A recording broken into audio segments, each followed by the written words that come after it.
Era en que nos recibisteis y cómo os convertisteis de los ídolos a Dios para servir al Dios vivo y verdadero y esperar de los cielos a su Hijo. Una de las más hermosas y significativas frases en la Biblia es lo que dice el verso 10, y esperar de los cielos a su Hijo, al cual resucitó de los muertos, a Jesús, quien nos libra de la ira venidera. Déjeme decir algo acerca de la última parte de este versículo. ¿Qué es lo que vemos aquí? La terrible realidad de la ira que vendrá. Esa ira divina que está como una espada de Damocles sobre todos los seres humanos. La pendiente ira de Dios. Note que no es solo que Jesús viene, sino que la ira de Dios también viene. ¿Qué es eso? ¿A qué hace referencia? Hace referencia a la gran tribulación. Si usted piensa que hoy en día estamos teniendo increíbles problemas y dificultades, la ira de Dios, la gran tribulación, hará que estos días que estamos viviendo en la actualidad parezcan como paseo de verano en la playa. La ira de Dios, la gran tribulación, será un tiempo infernal en la tierra, será un tiempo de indescriptible sufrimiento. El profeta Daniel advirtió sobre este tiempo. Anota al margen Daniel 12:1. Y será tiempo de angustia, cual nunca fue desde que hubo gente hasta entonces. Será un tiempo de sufrimiento sin paralelo en la historia. Y el Señor Jesús también advirtió sobre esto. Busque Mateo 24, desde el verso 21. Porque habrá entonces gran tribulación, cual no ha habido desde el principio del mundo hasta ahora, ni la habrá. No estamos hablando de una tribulación normal, no estamos hablando de los tiempos oscuros y terribles que los creyentes han conocido y vivido a través de los siglos. Estamos hablando de un tiempo sin precedentes. Daniel habla de tiempos problemáticos. Jesús habló de la gran tribulación y Pablo lo identifica como la ira que vendrá. En el capítulo 6 de Apocalipsis se describe la ira que vendrá. Veamos desde el verso 15. Y los reyes de la tierra y los grandes, los ricos, los capitanes, los todopoderosos y todo siervo y libre, se escondieron en las cuevas y entre las peñas de los montes y decían a los montes y a las peñas, caed sobre nosotros y escondednos del rostro de aquel que está sentado sobre el trono y de la ira del Cordero. Generalmente hablamos de la gentileza del amor del Cordero, o sea, de Jesús. Pero escúcheme con atención. El amor de Dios es la mitad de la verdad, pero no toda la verdad. Y cuando usted toma solo la mitad de una verdad y la presenta como si fuera toda la verdad, entonces la mitad que no presenta resulta que viene siendo una mentira.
No, mi amigo, de acuerdo a la Biblia, la otra mitad del amor de Dios es la ira de Dios, la justicia de Dios. El gran día de la ira de Dios se acerca. ¿Y quién será capaz de enfrentarlo?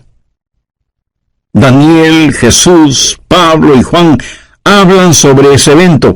Ese día sin paralelo ni precedente en la historia humana va a llegar, y Pablo lo identifica como la ira que vendrá. Con todo lo que sucede a nuestro alrededor en nuestros días, Bien se podría decir que las llamas del juicio de Dios están ya apareciendo en el horizonte. Apocalipsis 6, desde el verso 1. Vi cuando el Cordero abrió uno de los sellos, y oí a uno de los 4 seres vivientes decir, como con voz de trueno, ven y mira.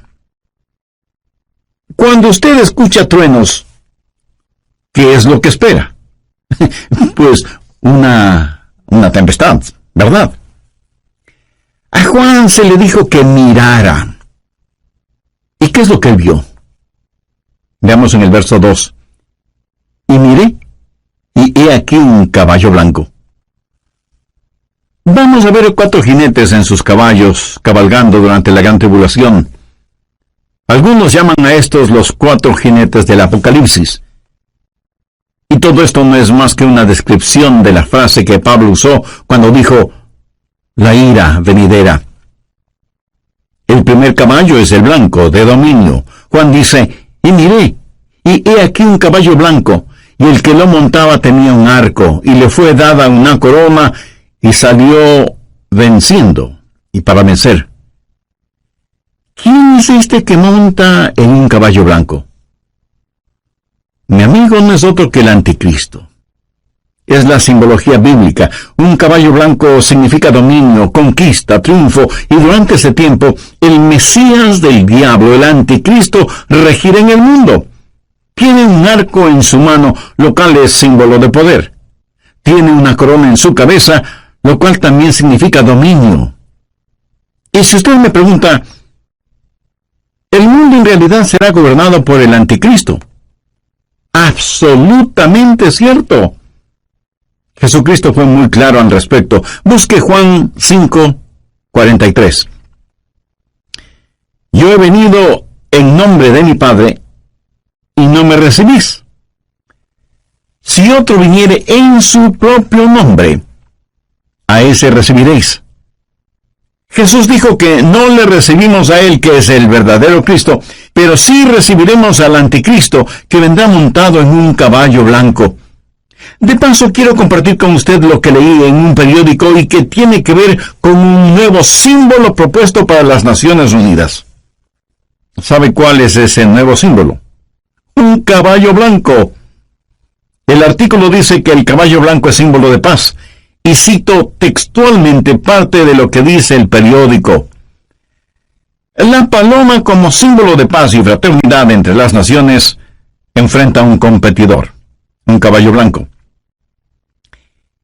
El diseño del caballo blanco fue donado con el propósito de unir pacíficamente los 5 continentes, simbolizado a través de la fortaleza del caballo que asegura libertad y unidad.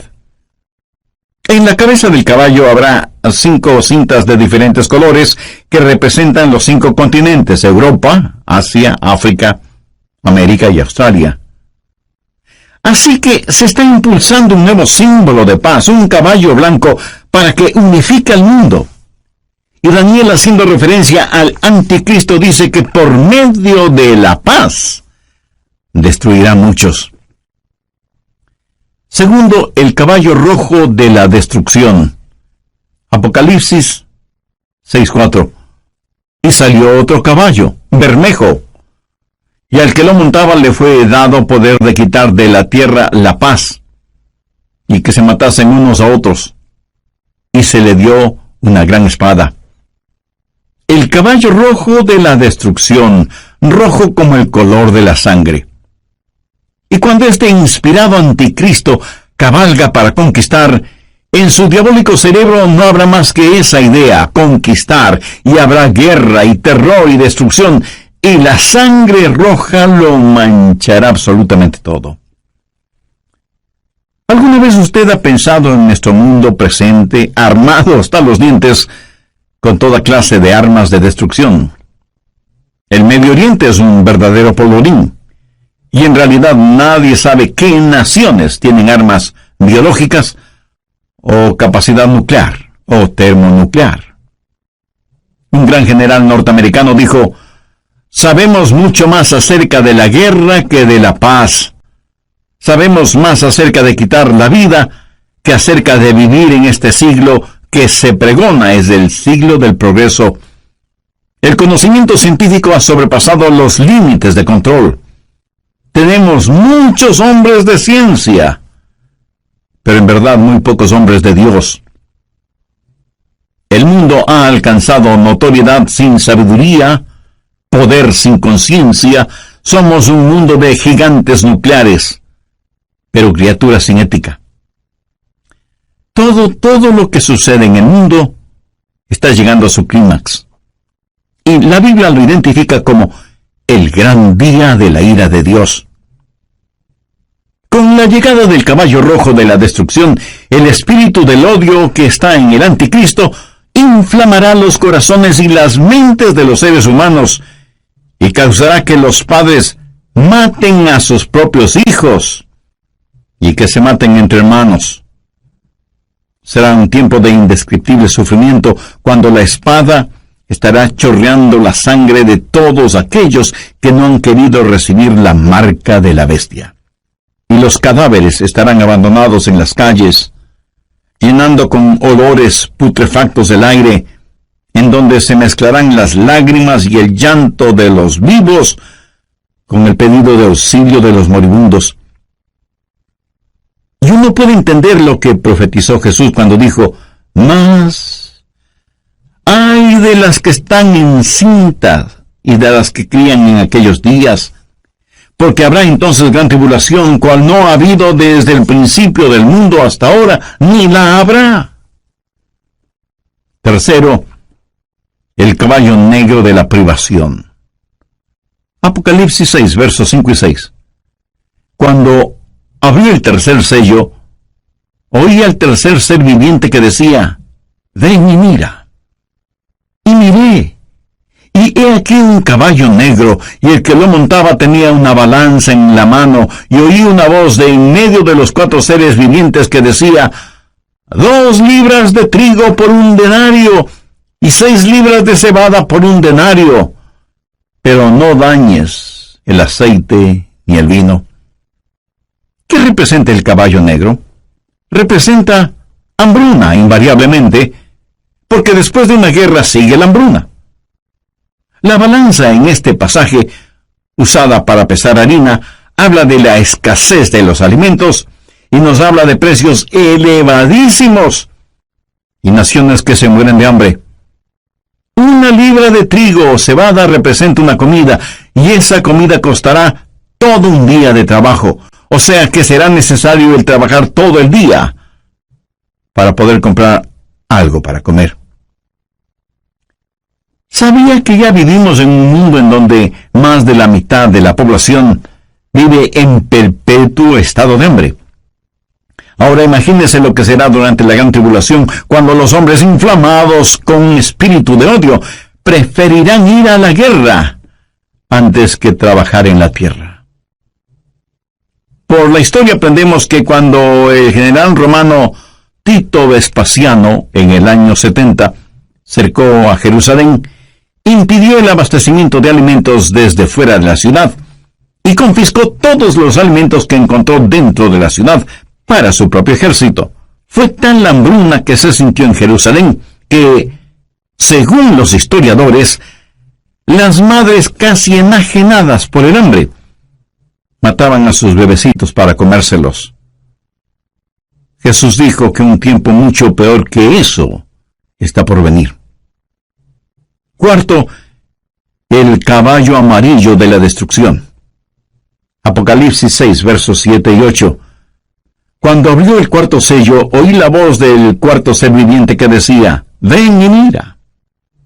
Miré, y he aquí un caballo amarillo, y el que lo montaba tenía por nombre Muerte, y el Hades le seguía. Y le fue dada potestad sobre la 4ª parte de la tierra para matar con espada, con hambre, con mortandad y con las fieras de la tierra.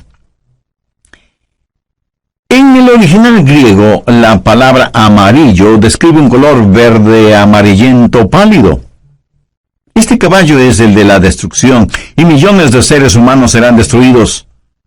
Esto nos enseña que en los oscuros días de la ira venidera Habrá un odio generalizado, inspirado por el anticristo, y las masacres serán las consecuencias de ese odio, y la sangre correrá como ríos, y el hambre producirá muerte, y después de la muerte, el infierno.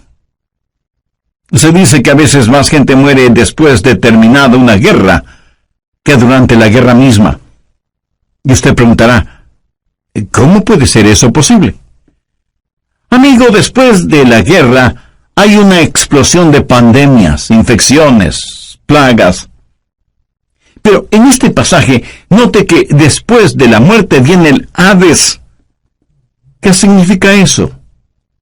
La muerte reclama el cuerpo, pero el Hades reclama el alma. Esos van a ser días terribles cuando ni siquiera en el sepulcro usted podrá esconderse de Dios. Y yo creo que los 4 jinetes del Apocalipsis están listos para comenzar su recorrido. Si nuestros oídos son sensibles, escucharemos el estruendo de sus cascos aproximándose aceleradamente. El gran día de la ira de Dios vendrá, ¿y quién será capaz de enfrentarlo? Este pasaje de Primera de Tesalonicenses nos previene acerca de la ira que vendrá, pero solo he hablado de una parte de lo que sucederá durante la gran tribulación. Vayamos ahora a Apocalipsis 9. La gran tribulación será un tiempo cuando los espíritus diabólicos serán desatados sobre la tierra. Apocalipsis 9:1. Y el quinto ángel tocó la trompeta y vio una estrella que cayó del cielo a la tierra. ¿Qué representa esa estrella caída? Es el mismísimo Lucifer. Y se le dio la llave del pozo del abismo, o sea, la llave es entregada a este supercriminal para que abra la cárcel que está en el abismo y deje en libertad a los malévolos espíritus encerrados allí. Y cuando eso pase, cosas increíblemente horrorosas van a suceder. Veamos el verso 2. Y abrió el pozo del abismo, y subió humo del pozo como humo de un gran horno, y se oscureció el sol y el aire por el humo del pozo, y del humo salieron langostas sobre la tierra, y se les dio poder como tienen poder los escorpiones de la tierra. Un notable comentarista bíblico refiriéndose a esto dice, las langostas son infernales, por eso vienen desde el fondo del abismo. Bueno, aquí no está hablando de langostas comunes. Estas son un emblema, un simbolismo de espíritus diabólicos. Son espíritus infernales e insaciables. Este no es un panorama muy halagador que digamos, ¿no le parece? Y menos para quienes no son salvos todavía. ¿Es usted ya salvo o salva? ¿Hay en su corazón el anhelo de que Jesús regrese? ¿Tiene la absoluta certeza de que al morir se irá al cielo? Si no es así, usted necesita hacer una decisión espiritual ahora mismo. Le invito a decir la siguiente oración. Dígala con sus propias palabras. Las mías son solo una guía. Querido Dios, perdóname porque aún siendo religioso, he estado tan pendiente de las cosas materiales que no he puesto ninguna atención a las cosas espirituales. Soy pecador y necesito tu perdón. Me acerco a ti en busca de misericordia y gracia. Señor Jesús, te invito a que seas mi Salvador y mi Señor. Lo hago con... En el Oriente, enormes enjambres de langostas aparecen en cierta época del año y devoran todo cuanto encuentran a su paso, incluyendo la vegetación. Pero las langostas de este versículo son diferentes. No dañarían ni una sola hoja de la vegetación, pero sí dañarían a los hombres y serían insaciables. Pero no solo son insaciables, sino que también son intolerables. Veamos los versos 5 y 6. Y les fue dado no que los matasen, sino que los atormentasen 5 meses, y su tormento era como un tormento de escorpión cuando hiere al hombre. ¿Ha sido usted alguna vez picado o mordido por un escorpión? Bueno, yo sí. Y eso es algo que de ninguna manera es agradable en recordarlo. Pero estos tal vez billones de langostas bíblicas salidas del abismo infernal tendrán el poder de ocasionar intolerables y terribles dolores. ¿Cuán terrible es ese dolor? La respuesta está en el verso 6. Y en aquel día los hombres buscarán la muerte, pero no la hallarán. Y ansiarán morir, pero la muerte huirá de ellos. Los hombres con ansiedad buscarán la muerte, porque la muerte será una bienvenida liberación al tormento ocasionado por estos espíritus diabólicos que estarán en total libertad sobre la tierra. No solo serán espíritus intolerables, sino que además serán espíritus irresistibles. Verso 7. Y el aspecto de las langostas era semejante a caballos preparados para la guerra. Como un ejército bien entrenado, avanzan, marchan, y nadie les puede detener, nadie puede estorbar el vertiginoso marchar de estas fuerzas diabólicas salidas del fondo del abismo de la maldad. Son irresistibles y al parecer invencibles. Apocalipsis 9:7. Y el aspecto de las langostas era semejante a caballos preparados para la guerra. En las cabezas tenían como coronas de oro. ¿Qué significa esto? Significa que a Satanás se le ha dado dominio y está temporalmente en el trono. Es el milenio del diablo. El infierno está de fiesta. Son irresistibles, invencibles.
Inteligentes.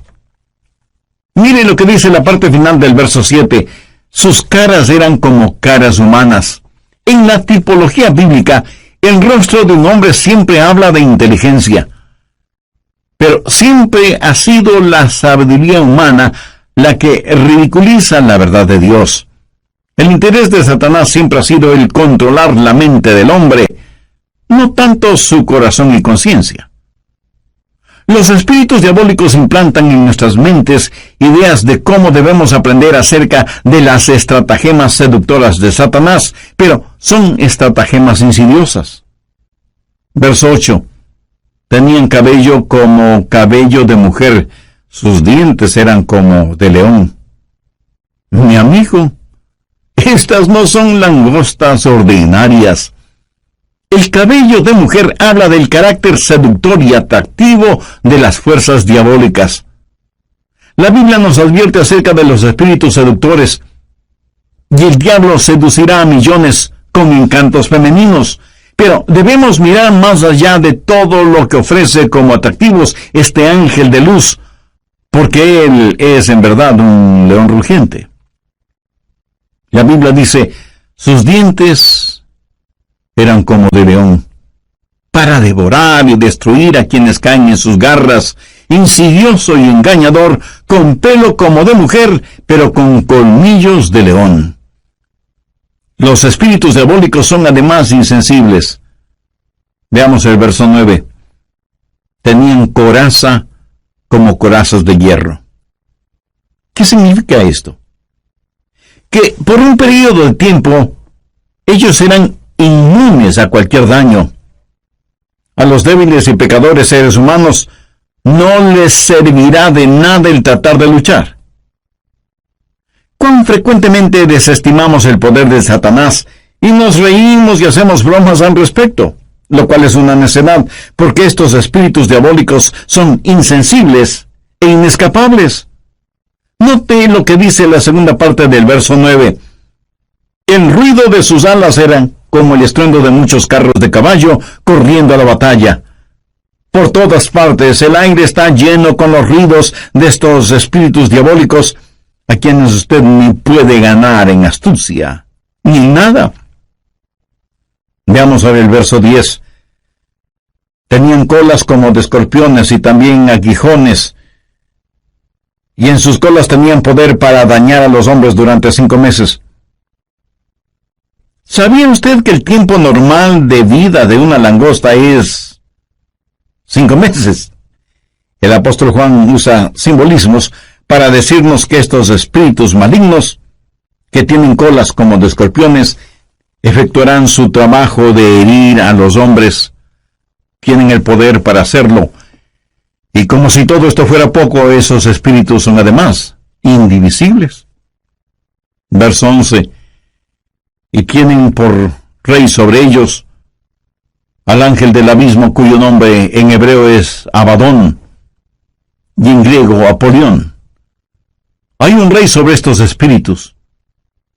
Recuerde que no tenemos lucha contra sangre y carne, sino contra principados, contra potestades, contra los gobernadores de las tinieblas.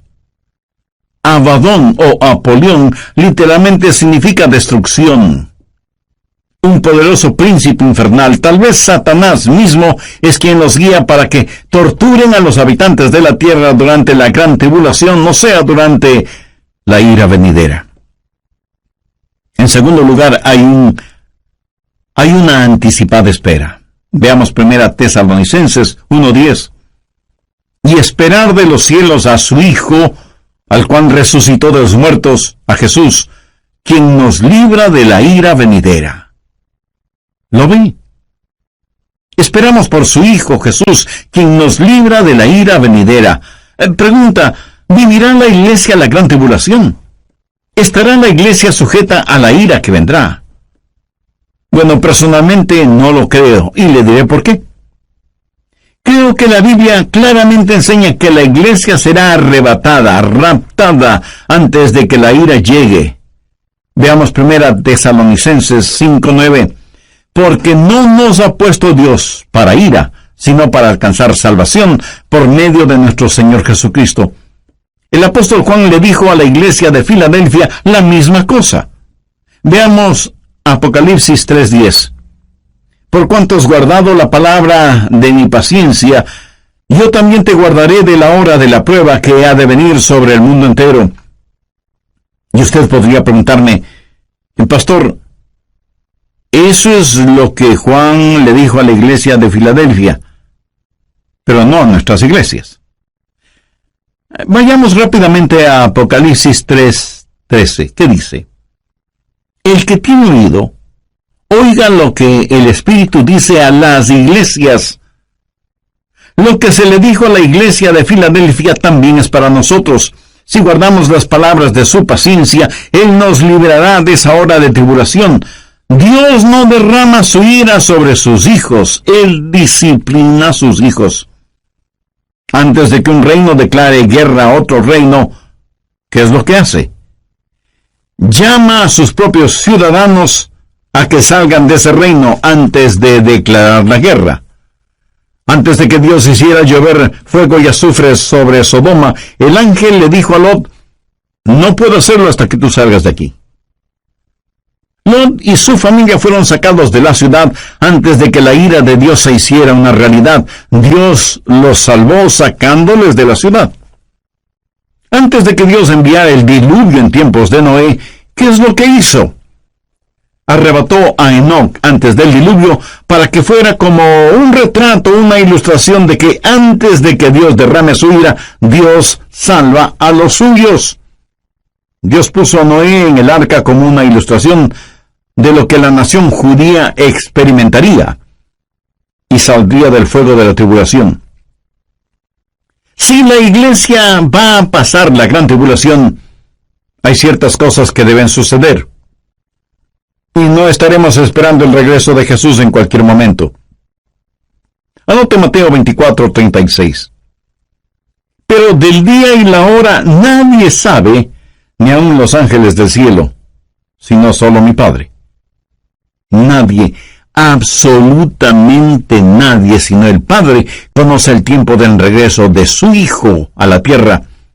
Y en Mateo 24:38, porque como en los días antes del diluvio estaban comiendo y bebiendo, casándose y dándose en casamiento, hasta el día en que Noé entró en el arca, entonces vendrá el Hijo del Hombre. Ahora escúcheme, comer, beber, casarse o dándose en casamiento no es precisamente la gran tribulación.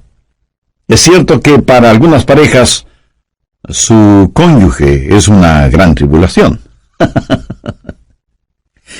¿Qué es lo que dice Mateo 24:42? Velad pues, porque no sabéis a qué hora ha de venir vuestro Señor. Y en el verso 44 leemos, por lo tanto, también vosotros estad preparados, porque el Hijo del Hombre vendrá a la hora que no pensáis. Si la iglesia va a pasar por la gran tribulación, puedo simplemente comenzar a marcar los días. La tribulación durará 7 años. La divido en 2 periodos de 3 años y medio y puedo comenzar a contar.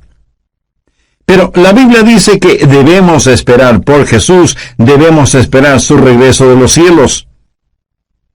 No debemos estar esperando la tribulación. Marcos 13, versos 32 y 33 dicen, pero de aquel día y de la hora nadie sabe, ni aun los ángeles que están en el cielo, ni el Hijo, sino el Padre. Mirad, velad, llorad, porque no sabéis cuándo será el tiempo. Una y otra vez el Señor nos dice que debemos estar listos. Él nos ha librado de la ira venidera. Si la iglesia va a pasar por la gran tribulación, entonces, en vez de estar mirando hacia arriba, debemos estar mirando alrededor, esperando no a Cristo, sino al anticristo.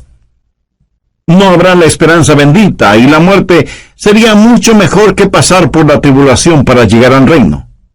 Sí, hay una ira pendiente, pero también hay una anticipada espera. Nosotros esperamos por Jesús. Hay también un servicio ejemplar. ¿Qué debemos hacer? Pues estar listos para el rapto. ¿Cómo los creyentes de la iglesia primitiva se preparaban para el rapto? Veamos 1 Tesalonicenses 1:9. Porque ellos mismos cuentan de nosotros la manera en que nos recibisteis y cómo os convertisteis de los ídolos a Dios para servir al Dios vivo y verdadero y esperar de los cielos a su Hijo, al cual resucitó de los muertos, a Jesús, quien nos libra de la ira venidera. En primer lugar, si usted quiere estar listo para el rapto, necesita convertirse de sus ídolos a Dios. Y alguien dirá, nosotros no tenemos ídolos. Oh, sí que los tenemos. Ídolos viejos con nombres nuevos. En vez del dios Mamón, que representa avaricia, ahora es el dios ambición. En vez del dios Baco, que era el dios del desenfreno y la borrachera, ahora le llaman el dios de la hora feliz. En vez de la diosa Afrodita, que era la diosa de la lujuria sexual, ahora la llaman la revolución sexual. Son los mismos dioses y diosas, ídolos de antaño, con atractivos y políticamente correctos nombres. Hoy en día, en vez de Marte, que era el dios de la guerra, ahora se lo identifica como indignación justa. Y sin embargo tenemos en nuestras modernas ciudades más problemas, crímenes y odios como nunca antes. Viejos ídolos con nuevos nombres. ¿Y qué es un ídolo? Un ídolo es cualquier persona o cosa que usted ame más que a Dios. Es cualquier cosa en la cual usted confía más que en Dios. Es cualquier cosa a la que sirve más que a Dios. O cualquier cosa a la que usted tema más que a Dios. Cualquier persona o cosa que le desvíe de Dios es un ídolo. En Mateo 6:33 leemos, Mas buscad primeramente el reino de Dios y su justicia, y todas estas cosas os serán añadidas. Usted debe volverse de sus ídolos a Dios. Usted no puede tener a Cristo y al mundo al mismo tiempo. Tiene que arrepentirse. Esa es la primera cosa para estar listo o lista para el rapto. ¿Se ha vuelto usted hacia el Dios vivo y verdadero? ¿Se ha olvidado o dejado de sus viejos caminos? ¿Le ha entregado su corazón a Jesús, que es el Dios vivo y verdadero? En segundo lugar, hay que servir al Dios vivo y verdadero. Algunos de ustedes me dirán: Pastor Adrián, yo creo las cosas que usted predica sobre profecía. Bueno, muchas gracias. Ahora permítame decir con toda la unción, función y emoción de mi alma, si usted cree en lo que estoy predicando hoy, usted debe empezar a servir a Jesús. Por favor, saque su cabeza de las nubes proféticas y ponga sus pies en la tierra y comience a ganar almas. La verdadera prueba no es si usted cree o no lo que estoy enseñando, sino lo que usted va a hacer para prevenir a los hombres de la ira que vendrá. Y debemos trabajar hasta cuando Jesús regrese, y luego nos juntaremos en nuestro hogar celestial. Tercero, hay que esperar en regreso de Jesús. Esos creyentes esperaban por Jesús, no como un último recurso o como una escalera de incendios, sino que estaban diciendo: ven pronto, Señor Jesús. Estaban esperando su regreso, ansiaban su venida, vivían con esa expectativa, oraban por su venida, y muchos literalmente murieron diciendo: ven, Señor Jesús. Como ilustración le contaré que una joven mujer estaba en la estación del tren esperando a su novio, que venía para casarse, y ella estaba ahí, esperando con ansiedad el tren. El anciano jefe de la estación también estaba allí, con sus horarios de llegadas y salidas de trenes. Él sabía que un tren estaba por llegar, pero no lo esperaba con la misma ansiedad con que esa novia esperaba la llegada del tren en donde venía su novio. Nosotros debemos tener el espíritu no del jefe de la estación, sino de esa novia. La Biblia dice: y esperad de los cielos a su Hijo, al cual resucitó de los muertos, a Jesús, quien nos libra de la ira venidera. Me pregunto cuántos de quienes me escuchan en este momento conocen en forma personal al Señor Jesucristo.